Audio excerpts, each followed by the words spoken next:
Post मत मटाओ, तुमसे मुखातिब हूँ। अगर तुम गुल खान हो और तुम्हें अफगान नाम से नफरत है मगर मुताले पाकिस्तान से मोहब्बत है तो सुनो, दुनिया के तकरीबन 90% ममालिक कौम परस्ती की बुनियाद पर बने हैं।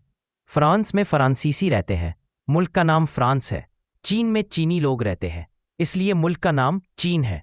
रूस में रूसी, इसराइल में इसराइली, सऊदी अरबस्तान में अरब, जिनसे इस्लाम हम तक पहुंचा। ताजिकिस्तान में ताजिक, ईरान में ईरानी, तुर्की में तुर्क, अफगानिस्तान में अफगान, उज़्बेकिस्तान में उज़्बक और हिंदुस्तान में ज़्यादातर हिंदू रहते हैं, इसलिए इन ममालिक के नाम भी उनकी कौमों पर रखे गए हैं।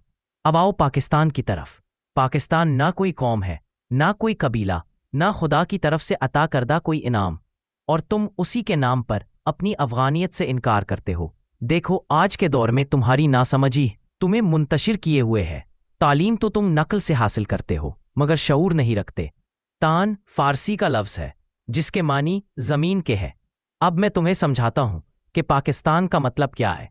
इसका ला इलाहा इल्लल्लाह मोहम्मद रसूलुल्लाह सल्लल्लाहु अलैहि वसल्लम से कोई हकीकी ताल्लुक नहीं, यह सिर्फ तुम्हें धोखा देने के लिए है ताकि तुम मज़ाहमत ना करो।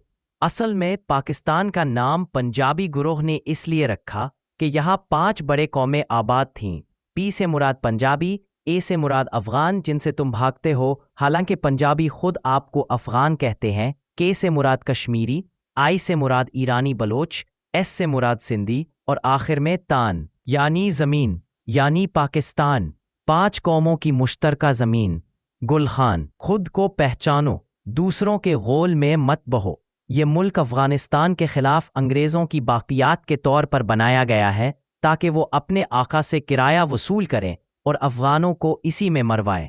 अगर फिर भी तुम खुद को अफ़गान नहीं कहते तो तुम्हारे DNA में वाज़े फ़र्क है। तुम भी एमल वली जैसे बेज़मीर इंसान हो।